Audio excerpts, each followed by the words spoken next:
অভিযোগ পাল্টা অভিযোগে সরগরম ব্যারাকপুরের কাঁচরাপাড়া ৩ নম্বর ওয়ার্ডের ১৭৬ নম্বর বুথ। বিজেপি প্রার্থী অর্জুন সিং এর সঙ্গে তৃণমূল এজেন্টের বাগবিতণ্ডা।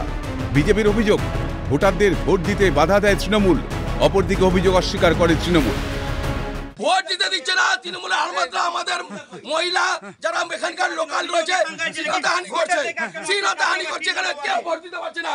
অর্জুন সিং যাকে বলছে ভোট দিতে দিচ্ছে না, এইখানে সবার ভোটার কার্ড চেক করুন। মহিলা অভিযোগ করেছেন, ওর আঙুলটা চেক করেন তো গিয়ে এখনই অন ক্যামেরা চেক করেন, আঙুলটা চেক করেন, ভোট দিয়েছে কিনা আঙুলটা চেক করেন মহিলার। জোর করে বাটাম টিপতে বলা হচ্ছে, এখান থেকে যেতে দিচ্ছে না, কাউকে ভোট দিতে দিচ্ছে না, আর গিয়ে নিয়ে যে ভোট দিয়ে দিচ্ছে।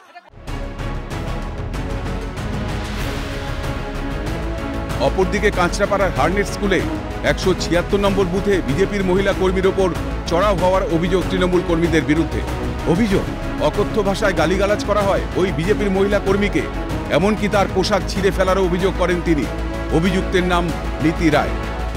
আমাকে ফেলে মেরেছে, আমার নাইটি ফাইটি সব চুড়িদার পুড়িদার সব ছিঁড়ে দিয়েছে, গালে মেরেছে, এই গালে মেরেছে, তারপরে হাত ধরে টেনেছে।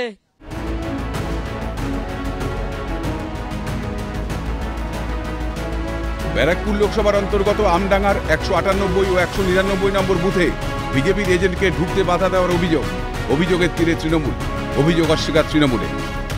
আমাকে ধাক্কা দিতে থেকে বেরিয়ে দিয়েছে, কিস কেনার চেষ্টা করেছে কিসটাকে। আমি বাবা বললাম এরা সব চিনছিল না, মিথ্যা কথা। ১৯৮ বুথ আমার হোম বুথ, সেখানেও ওরা বাইরের থেকে এজেন্ট এসে বসেছে। আসুক না, পুলিশ প্রশাসন সব আছে, এজেন্ট বসুক না, ভোট মানুষের মতন ভোট দেবে।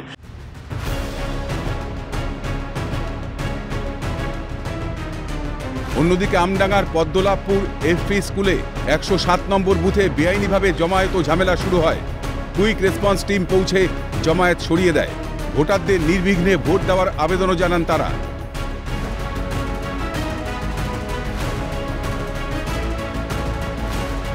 কাউগাছি ২ নম্বর পঞ্চায়েতের ৪৯, ৫০ ও ৫১ নম্বর বুথের ক্ষেত্রে বিজেপির অভিযোগ জগদ্দলের বিধায়ক সোমনাথ শ্যাম পুলিশের সহায়তায় বিজেপির বুথ এজেন্টকে সরিয়ে দেন। খবর পেয়ে ঘটনাস্থলে যান অর্জুন সিং। অভিযোগ জানানো হয় নির্বাচন কমিশনে।